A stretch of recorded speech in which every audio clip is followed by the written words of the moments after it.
And just like that, we're back. Hope you guys found me. I don't know what just happened right there, but maybe Christian's Wi-Fi is not working well, but he's probably gonna try to chime back in here in a second.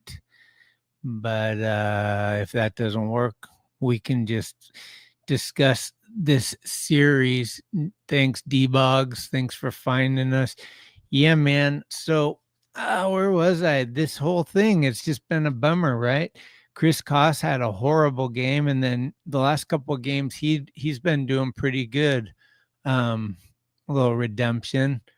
Robbie DeVille, my bad about messaging during game. Yeah, you kind of jinxed us, dude. You Let's kind of jinxed us. let's try this audio only. Is that better? Yeah, I think Okay. so. I don't know if it's on delay. What's up, Walker? How are you? Good to see you. What the hell, Schmitty? I mean, did you even see any of the game, Christian? I listened to a little bit of it. I just was like, I can't do this right now because Lance and I were out running around, do a bunch of spots, and then we had to like kind of blow out of here while the house was being shown. So now we're back, and just depressing, man. The game wasn't even over. I think they were just about to go to the ninth, and I was like, I can't take this today. So Yeah. I mean, losing all three at home, that's the first time that's happened this year. And to the Marlins, like maybe you expect it from like a Dodgers or like a big team, but the Marlins come in, we thought they were gonna sweep them, at least take 2 out of 3. It's just horrible timing, and it's not gonna get any funner. They're on the road and they play 13, I think, games in a row without a day off. yeah. So they're heading to Chicago. They got to sweep the White Sox. And then after that, they're going to go to Arizona. And then they're going to have their first taste at River Cat Stadium to play the A's. Yeah, that'd be interesting. If there's a positive side of all this, it's the last time they were on an extended road trip without days off, they came back with a pretty solid record. So there's that. And hey, Devers knocked his second second home run today, and it was a bomb. Yeah, it wasn't a cheapie, that's for sure. Yeah, it was nuts. So yeah, I mean, there's stuff to be positive about, I suppose. I just feel like this was a pretty rough weekend in San Francisco all around. Yeah, it was a tough week. It's interesting though because there's so many people. I'm watching some of these other post games on the YouTube, and everyone's like, "It's over. Sell the team. Get rid of it. It's over." Right? And I'm like, the Giants are 44-37. They're 6.5 games out of first, and they're, I think, 1 game out of the wild card now.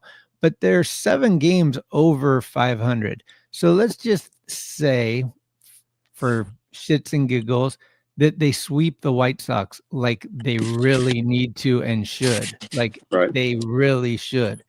Then they're 10 games over 500. Are you throwing the towel in at 10 games over 500? Absolutely not.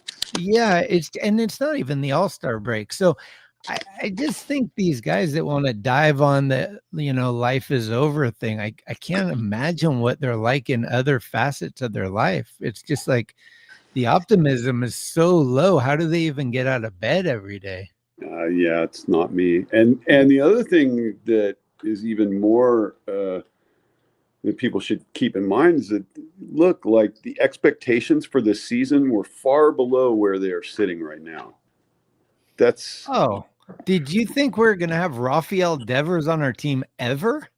I mean, it we was should never still even be a celebrating that. It's like just a week in, and we haven't had the best record since he's been aboard, but the team's obviously not fully clicking right now. So I'm excited to see these bats start to gel and the lineup kind of like form into something that we can kind of rely on most of the time, whether it be whoever is going to lead off, because that seems to fluctuate from time to time, and then who's going to bat before and around Devers. But, Adames has been hitting pretty well. Like he almost hit a walk-off grand slam the other day. Right. And it's really unfortunate for Casey Schmidt because he's been hitting really well. He's been one of our best hitters. So all Yeah. this stuff's coming at the wrong time.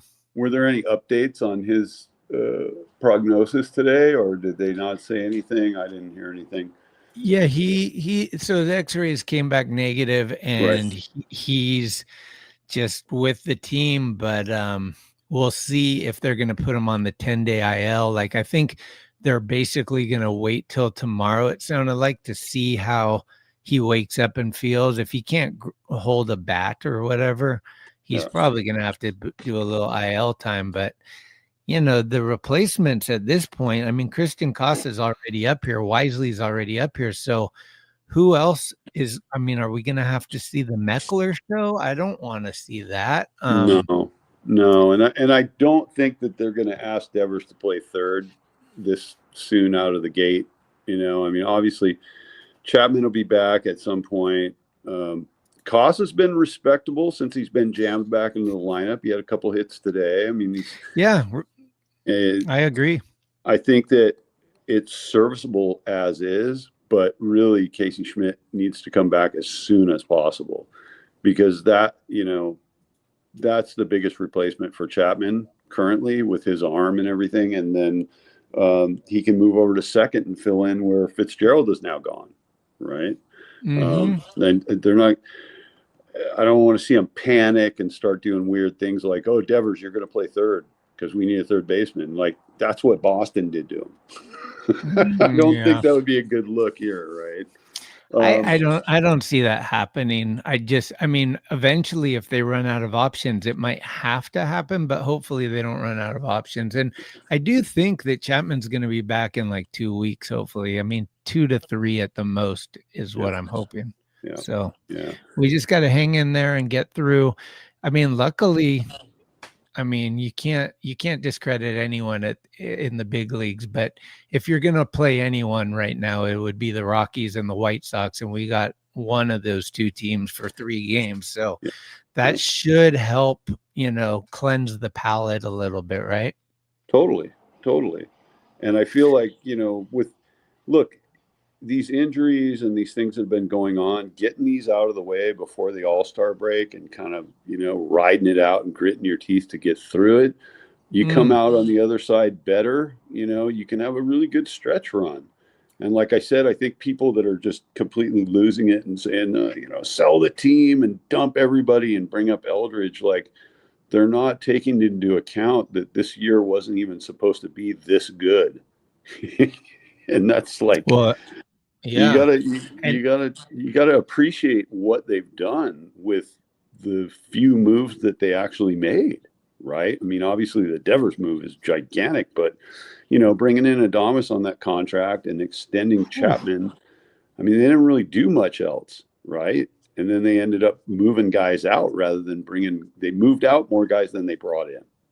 Okay. And still, this is where they're sitting. So really, the bottom line is they've had a couple of pitching hiccups, which are going to happen from time to time throughout the year. But it all boils down to the offense. I mean, what they put up 4 runs today. I mean, 4 runs is okay, but when the other team scores 12, doesn't do you much good, right? Yeah, they actually scored 5. They tied the game. It was 5-5, and then this is what I want to get into.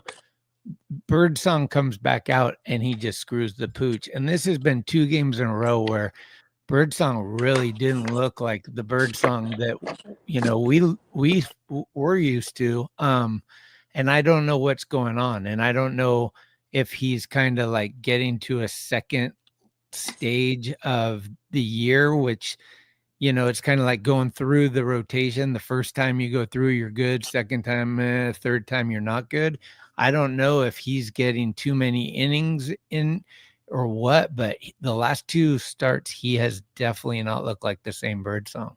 Yeah. Well, his last start before today, the first 2 innings, he was solid, perfect, great. It wasn't even the second time through the lineup. In the 3rd inning, he came out, he was like a different person.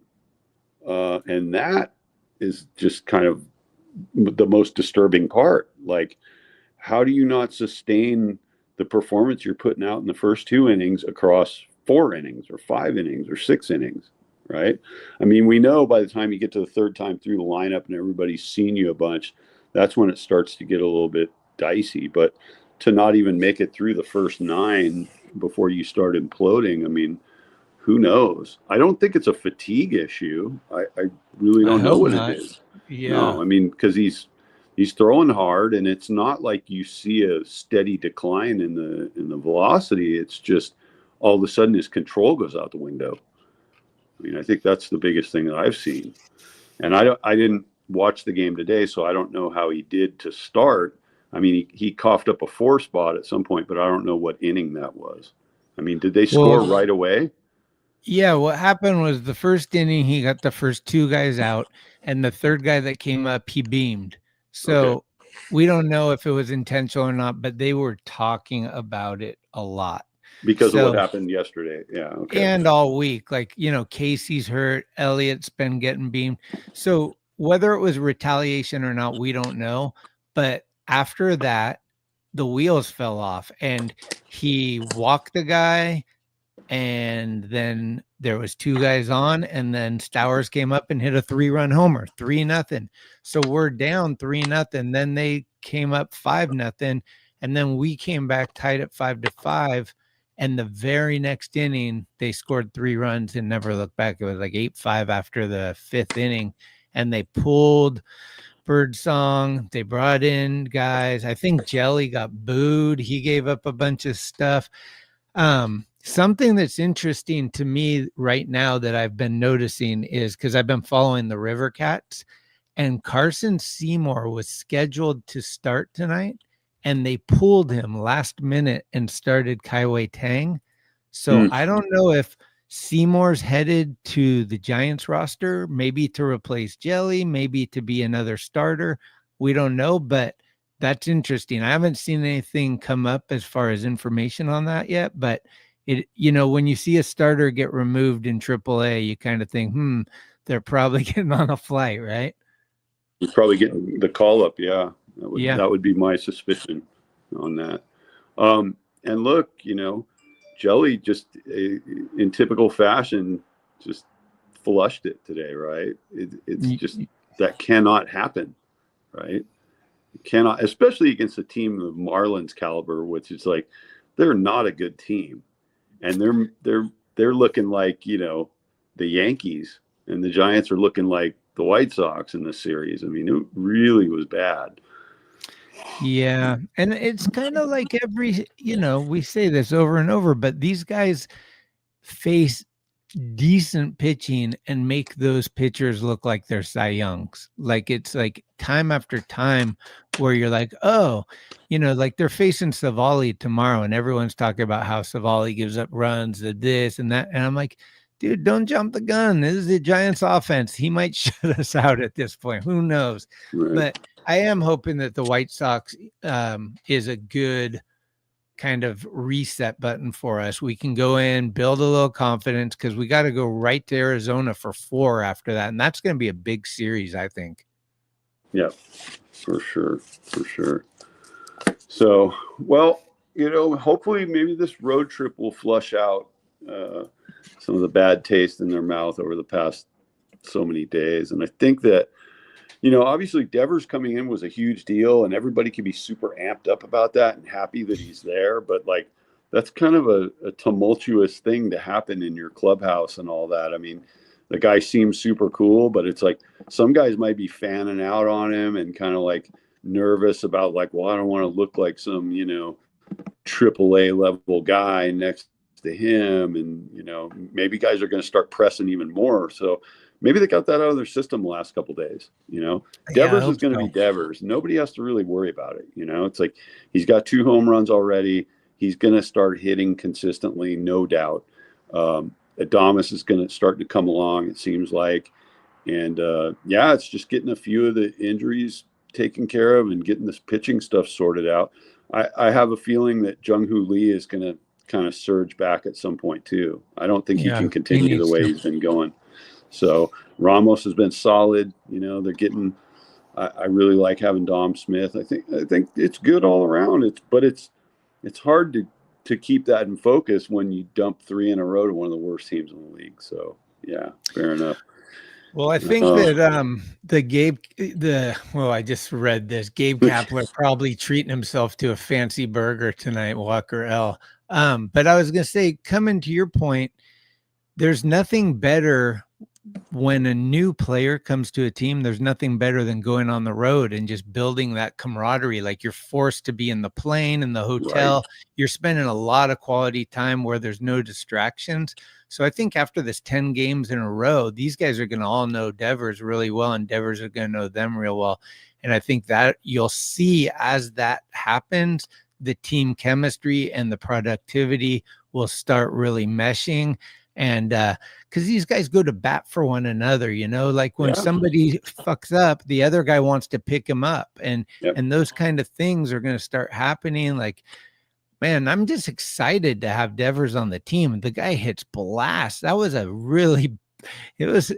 was 3. So the statistic I read today was there was 3 435 plus foot home runs at Oracle in the same day. That was the first time that's ever happened since they've done StatCast. Yeah.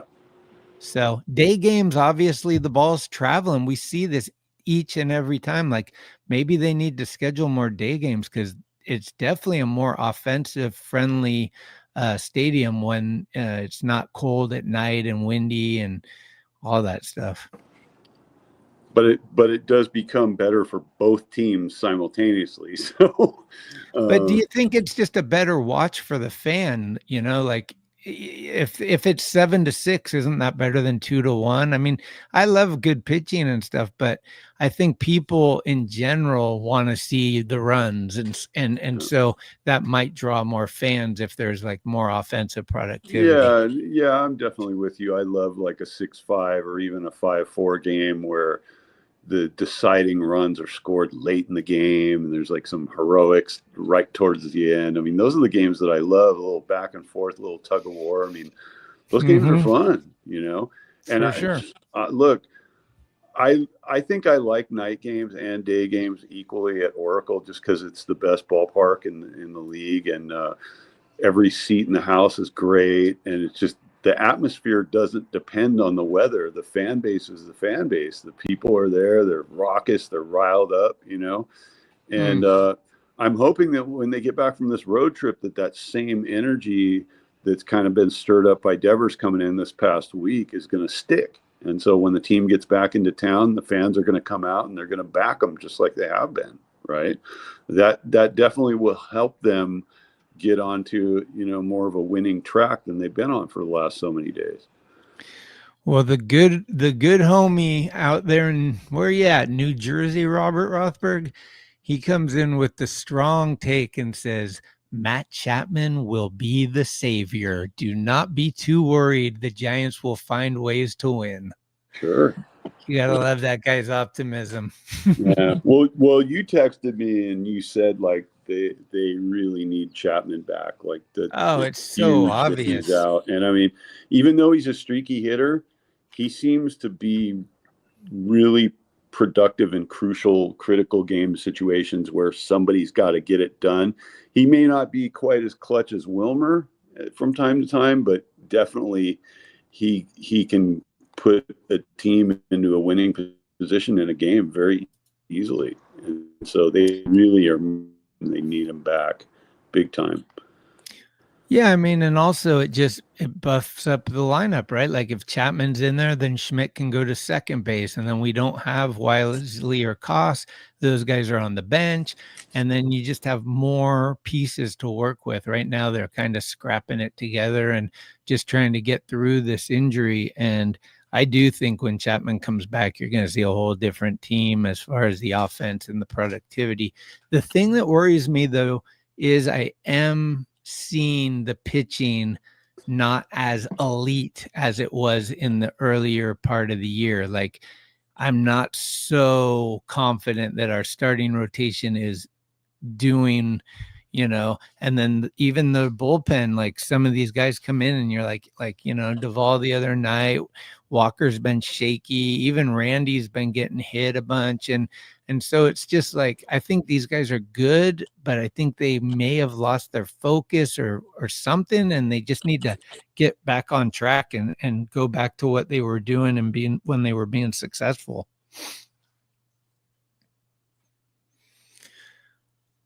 Yep. Oh, Robert. Yep. Oh, and sometimes, every dude has his little bad night all in rapid succession.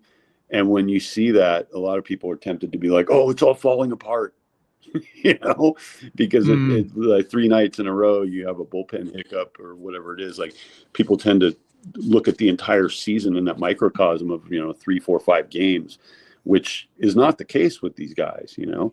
We every pitcher is going to have a shaky outing. Every hitter is going to have, a little slump. I mean, that is just the reality of baseball. Just remember, it's 162 games. And I think we're just past the 1/3 mark, right? A little bit past it. So I think, I think it's just one of those things. You got to take it in stride and pace yourself. It's not a sprint; it's a marathon.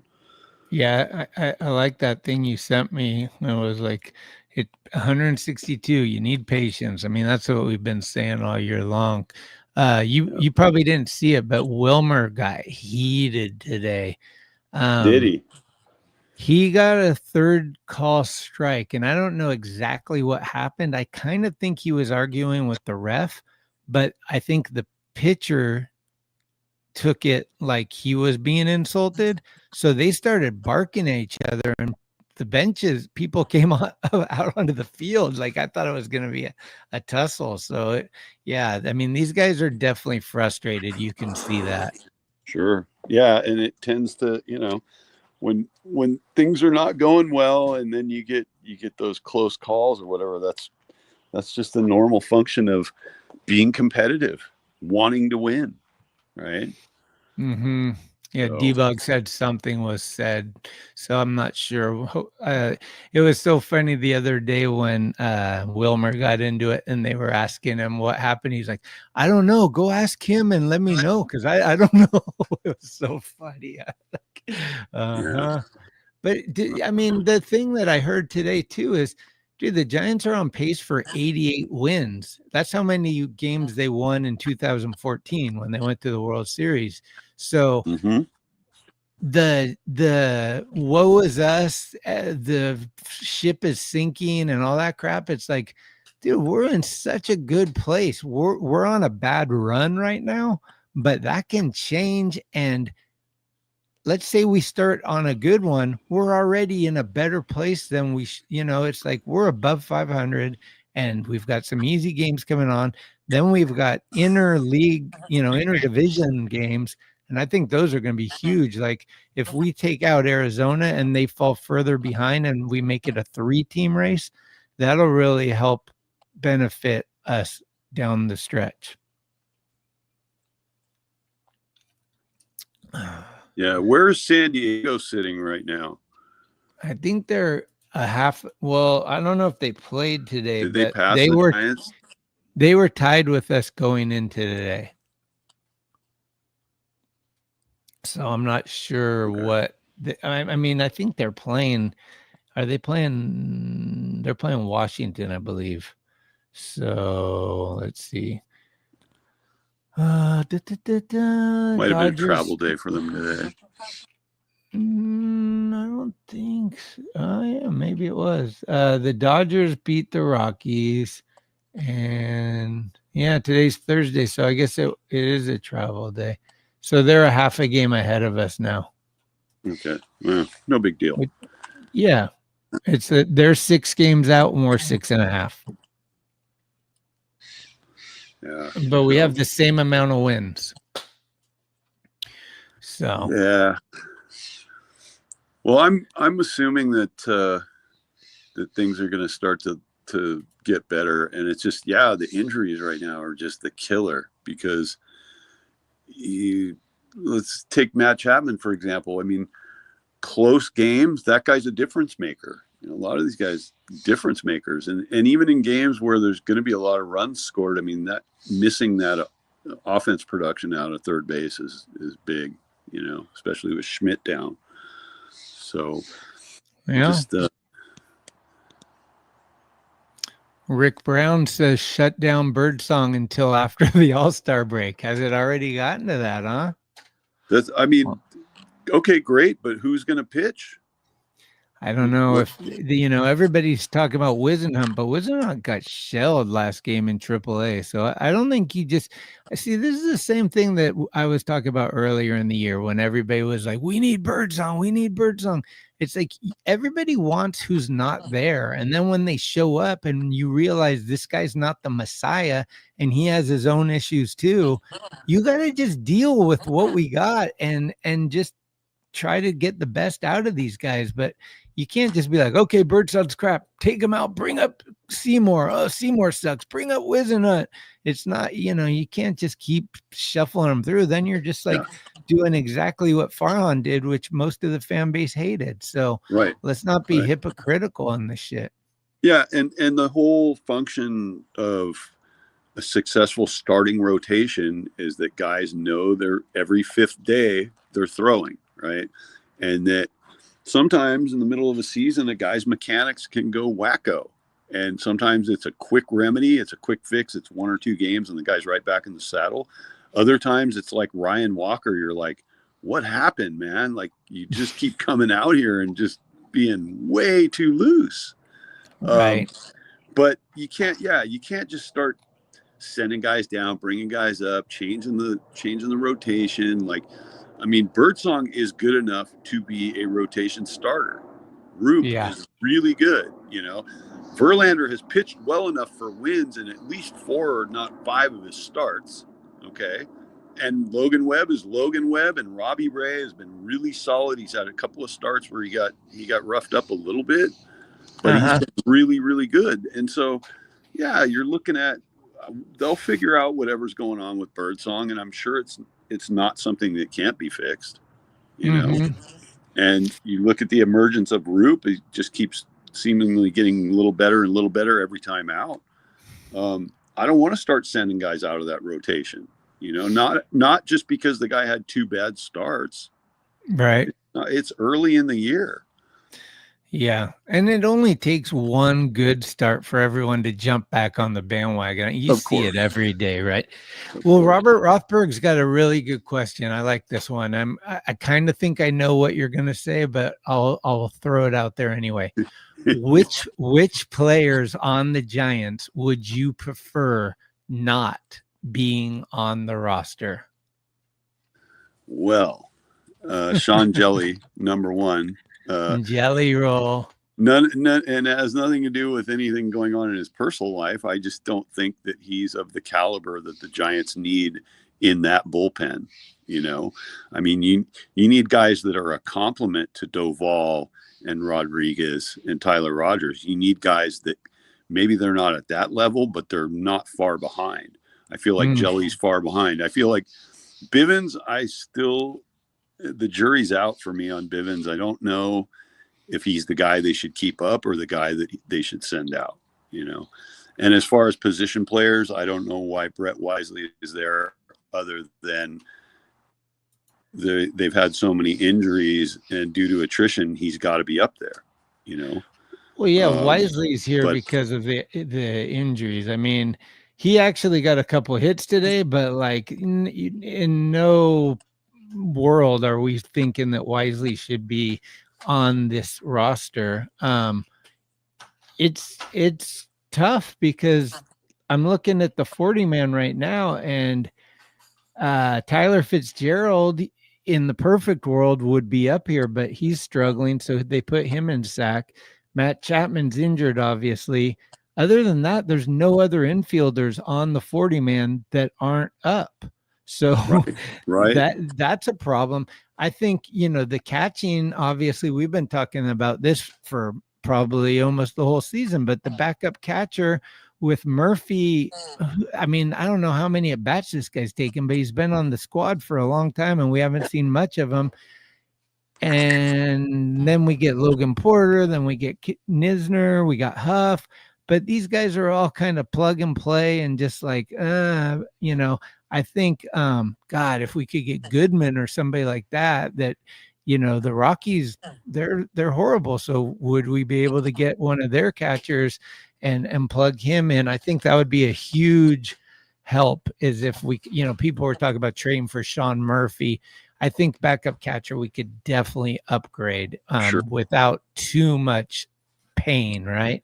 Yeah. And then second base and first base, both those are kind of like up in the air as well. I think those things need to be resolved. I think when Chapman comes back, Schmidt will go to second, and we'll see how that goes.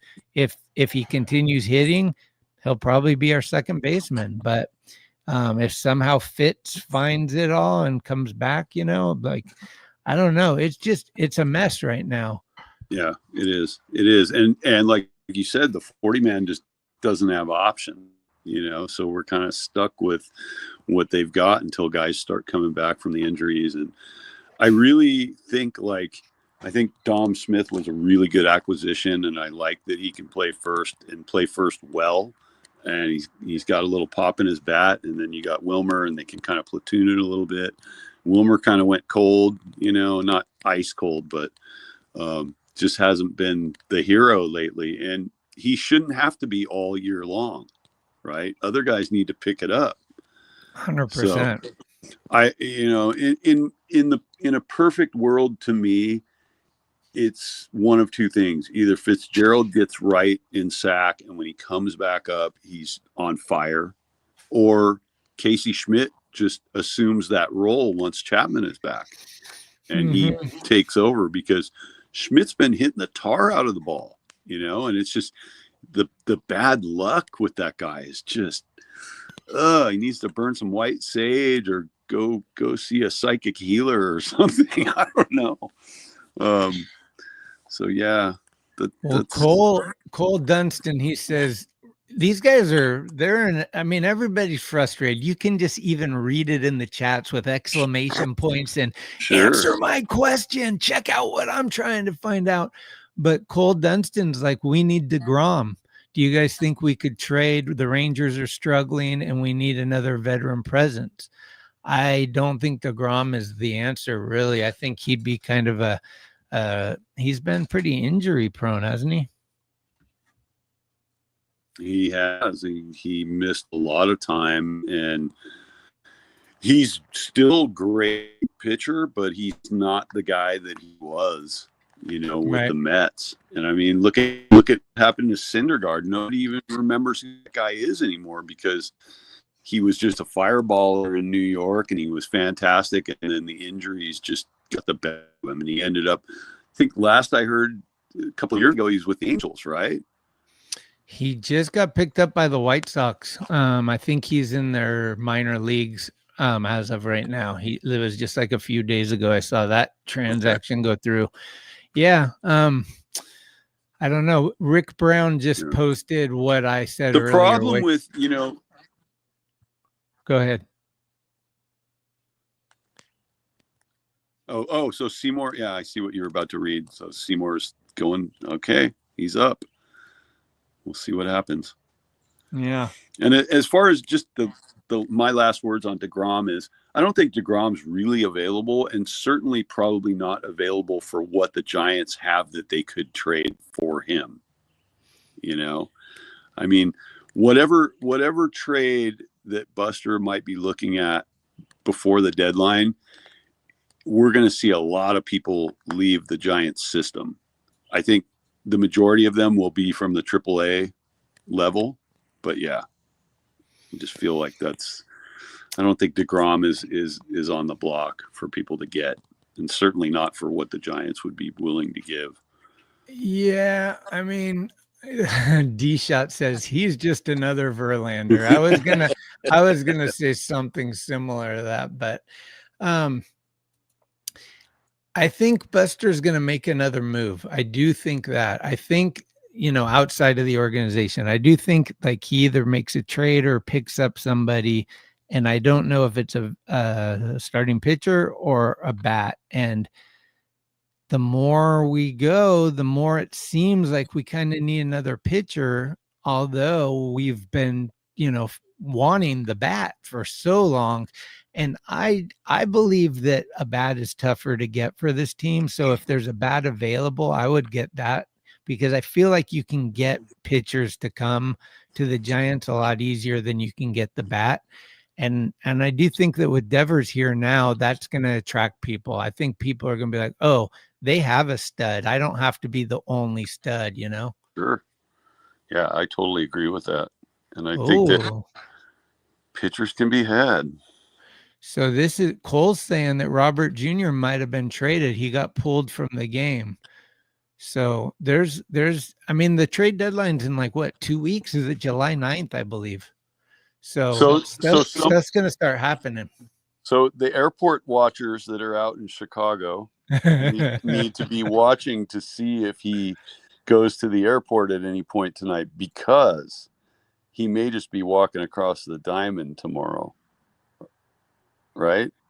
I mean, it could be the thing with Robert Jr., and people can say new atmosphere or whatever they say, but he's not playing well. Like he's not going to be this. He steals bases, but he doesn't hit a lot. He doesn't have a lot of power. Like he's not the same guy that first showed up, like, Right. And right. It might be he's frustrated and he's on a shitty team. And if he was, he went to another team, maybe he is better, but I'm not sold on him necessarily for being that much better than Yaz or any of our guys, really. Sure. But I do think, I don't know. I've been hearing the rumors about Duran, and that's interesting to me, because I think having a guy with speed like that, I mean, I saw him play 3 days while the Red Sox were here, and he can spray the ball around and he moves very fast. So I don't know if those type of things are going to happen or not, but I feel like the outfield, don't you think infield, we need a little, I just feel like the right side of the infield is pretty much more needed than outfield at this point. Yeah. Second base definitely has been sort of a gap. And it's July 31st is the trade deadline. Okay, my bad. This is another month, I guess. Yeah, we got a little time. I don't know. I'm with you. I definitely think Buster's going to make some kind of a move before the deadline, and it will come from outside the organization. They're going to acquire another player. I don't know if you saw any of this on social media, but one or more of these clickbait accounts was basically proposing that it's time for the Pirates to trade Paul Skeens to the Dodgers. Oh, man. And it's like, really, like, is that really what we want to be reading? And what are the Dodgers going to trade for Paul Skeens to Pittsburgh? I mean, they got a minor league, they got a lot of prospects. So, I mean, I could see it happening, because the Dodgers, I never count them out when it's coming. I mean, they've been gobbling up everybody. But the thing I'm starting to learn about it is it doesn't mean that anything. Like, they can have the best team on paper, but still struggle. And they can have a bunch of guys that get hurt and all this other stuff. And, same thing with the marathon and the sprint. It's like you got to do 162 games, and that's a long season. Yeah. I mean, just the idea of Skeens going to LA is just gross. Can you imagine Skeens and Livy in LA? It would just be bonkers. I mean, they're already bonkers. Like, they're everywhere. LSU doing all the tops baseball. This is like the couple of the year. And now if they went to Hollywood, it would just get I don't want to see that at all. No, I don't either. I'm hoping that the Pirates organization just realizes that, look, all we've got is Paul Skeens. We're not giving this dude up. We've got him locked in. Like, we need to go out and start spending a little more money and start bringing in some players. I mean, dude, I love Andrew McCutchen. Always been one of my favorite players. But he just doesn't have it anymore the way that he used to. He's just getting old. You Sure. know, it's kind of like watching Charlie Blackmon. You're like, dude, Charlie Blackmon's been at it forever, and he's always been good, but he got to that point where it just wasn't there anymore, and he retired. Right. And I think McCutchen is like, he might call it a career at the end of this year. I mean, the Pirates have had some really tough luck, and he's just hasn't operated at the level that he's accustomed to operating at. And I think that's just due to age. I mean, he's been one of the hardest working players in the league for a long time. And you don't want to see guys go out like that, like just stick around way too long. I mean, Yeah. No, he's been a class act for sure. Yeah. Yeah. Well, I'm reading our friend Glenn over here. He's always so optimistic. He's saying that the July schedule for the Giants is going to bring them back to reality, because in July they play the Phillies, the Dodgers, and then after the All-Star break they got Toronto, Atlanta, the Mets, and the Pirates to want. It's a tough July. I'm still claiming that they're going to play at least 500 the rest of the season. So if they do that, they'll be 7 games above 500. That's my claim right now. And I think that the ceiling's higher than the floor. I think that there's a better chance that they could win more than that than lose more than that, because to me, they're playing kind of the worst baseball right now. Like, yes, they can only play better. They can't really play. A lot of their guys can't play that much worse. So right. I'm just thinking, like you said, Jung-Hoo Lee's going to find it again, and he'll start setting the table. Chapman will come back, and he'll start hitting well. And Devers is just going to become – it was great. Rich Aurelia was on. He's like, you understand that Devers is going to retire, and people are going to think of him more as a Giant than a Red Sox, because he's going to be on the team for 8 more years. And just that kind of thought is like, as they're talking about building a statue for Barry Bonds and the history that the Giants have, it's just like, these are like the important pieces that a guy like Buster Posey is really tied to and understands, where, Farhan took out all the historical stuff in the locker room and all that stuff. And like, this is what San Francisco Giants has that other people don't, is their rich history. Like, there's only a few teams that have got the history we do. And so we have to like kind of bring people here and see, like, oh shit, like, like you see Devers like a little kid looking at Barry Bonds going like, oh my God, Barry's here. Wow. Like, so I think the future is still going to be bright. I think that I do think for all you Eldridge fans out there that are just pushing for this guy, we're not seeing Eldridge this year for sure now. He's injured for 4 weeks. There's no way he's coming back and then they're going to call him up. It's too rushed. Yeah. So my prayers have been answered. We'll see him next year, and he'll have more time, and he'll be a little more polished in the field, and hopefully he'll be the hitter that we all want and need. And then we almost have too many lefties at that point. Then we're going to need a right-handed bat at that point, because we'll have Devers and Eldridge and Jung-Hoo Lee. I mean, we got a lot of lefties at this point. Yeah, yeah. And just,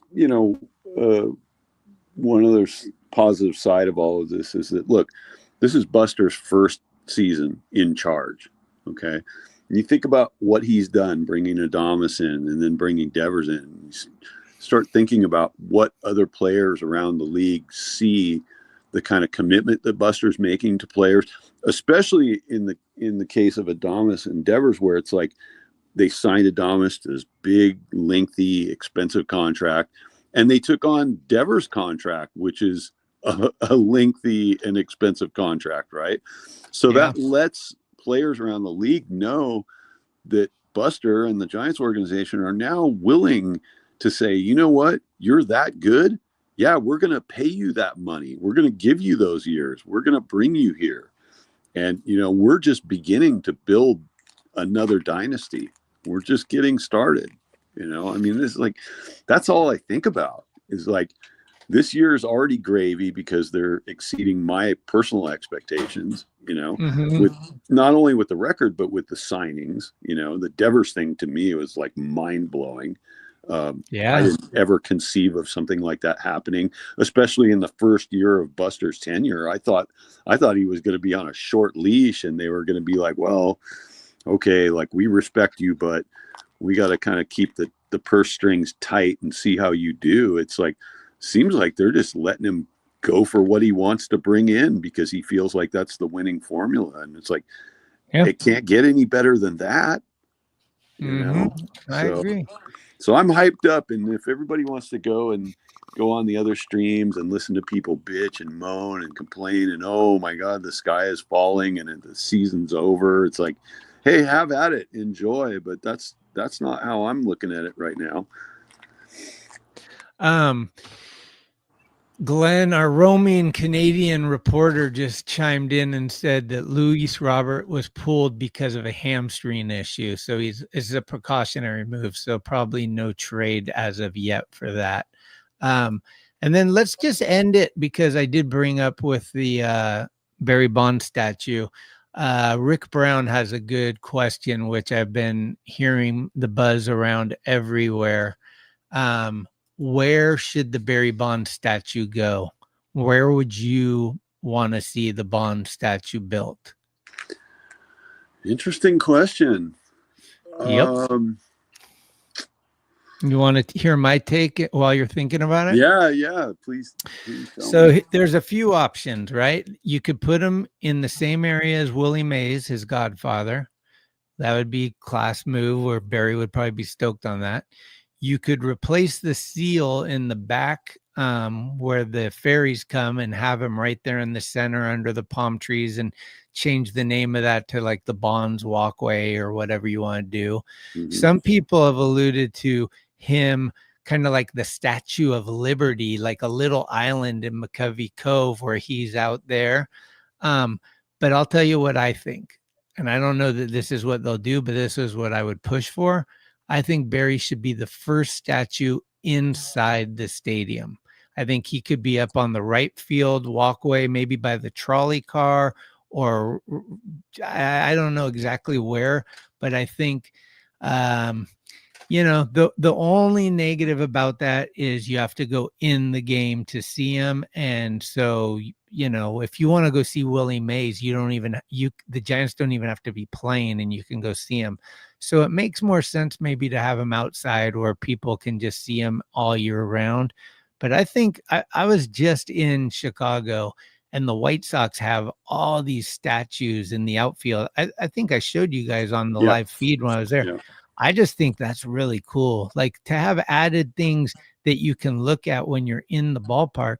I mean, that adds to the value of your ticket. Like you want to go in early and kind of check out the park and see what kind of little gems they have. Yep. So the question is, what would the pose be? Would it be the home run, the perfect swing and the arm up? Like what's the pose? I think it's probably that, right? Where he's like hit the home run and yes, but it'll be interesting to see where they're going to actually build it. Yeah. I could see it if they built something up on top of Levi's Landing, like a raised platform where he's kind of like out there towering above the right field wall, where he hits so many balls. It would be inside the yard. It would be one of those things that people could walk up to and see. It kind of feels like that's maybe where it should be, inside the park. But like you said, being outside, people can come and enjoy it without going into the ballpark. And at that point, yeah, maybe somewhere in proximity to the Willie Mays statue would be nice, I mean, you can't move the Mays statue from where it is. No. It's Willie Mays Plaza. Like, no, that's staying. I don't think you're going to move any of the statues. And I don't think there's any room down by Gaylord Perry and Cepeda, and it wouldn't really make sense there anyway. I kind of think that wants to be in the front, like Marischal and Mays are. Mhm. Like you don't have Mhm. to look for it. It's just right there. There's Barry. And I mean, Barry's got ego and, he probably wants that too. So it'll be interesting. I could see it maybe being in those palm trees in the front Yeah. somewhere, somehow where it doesn't look weird, where there's just like this added thing, but it kind of blends in nicely. Well, It yeah, I seems. mean, look, you come to the corner right there. You walk up. Mhm. There's Willie Mays right there at the corner. You're looking Mhm. straight at the ballpark from the straight home plate angle.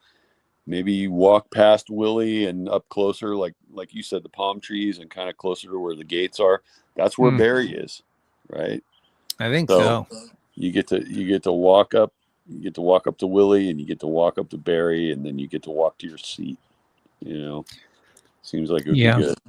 And I think following Barry, like Daniel says, he'll be after Bonds. But the question for me is, will Posey be his own statue, or will it be the Buster hug with Tim Lincecum? I think like that shot in the San Francisco Chronicle with Timmy's hand up #1 and Buster. I think that would be the sickest statue, like representing those 3 World Series that we all just can't even believe happened in our lifetime. Yeah, that'd be a good one.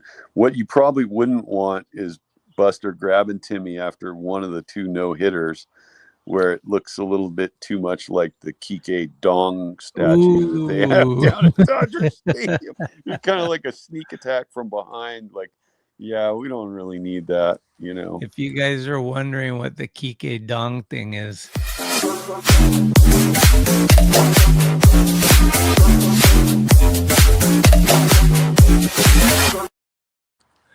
there you have it. Well, Kristen, thanks for calling in. Sorry your Wi-Fi is not working. You guys heading back tomorrow? Yeah, I'm driving back probably around noon tomorrow. We're gonna head out You gonna stop in SF at all or not? Probably not, because I got a bunch of stuff in my car and I don't need to get zipped, or whatever they call it down there. Yeah. Okay.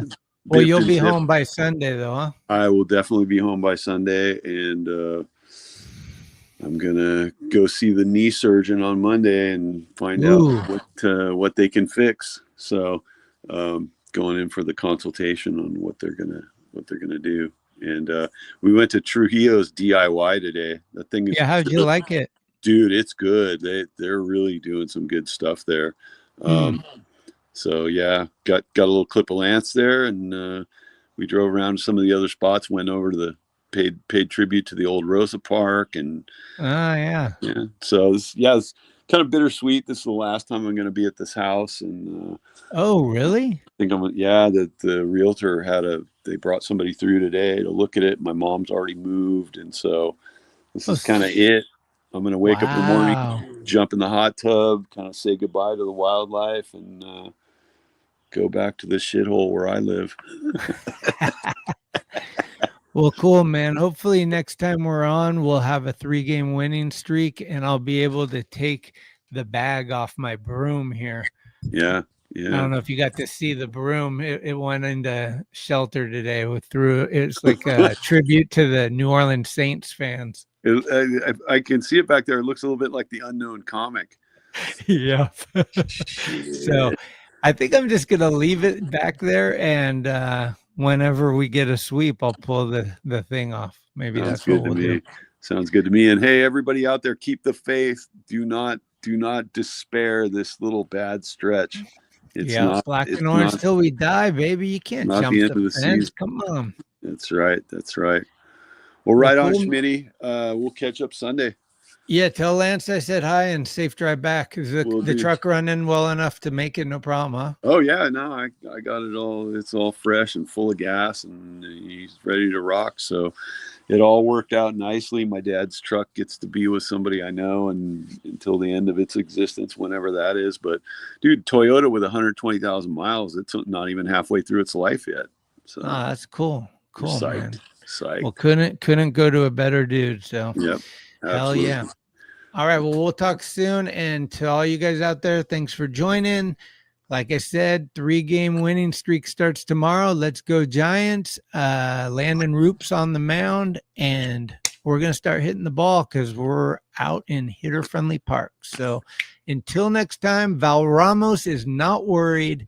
Let's go Giants, and let's go Skaters on Baseball. Peace out. Thanks for listening to this episode of Skaters on Baseball. If you liked what you heard, please spread the word, give us a good review, or hell, blow us up on your social media if you're down. Follow us at Skates on Base on Instagram for baseball news and other fun stuff. We love comments and listener participation, so bring it with an audio clip or an email. You can email us at skatersonbase@gmail.com. We're everywhere you get your podcasts, and we'll be here all season long. Let's go, San Francisco. Let's go, Giants. Dude, that was one of the most mind-blowing shows I've seen to this day. Much love. Adios! See you soon. Thank you. And I am forever a Giant.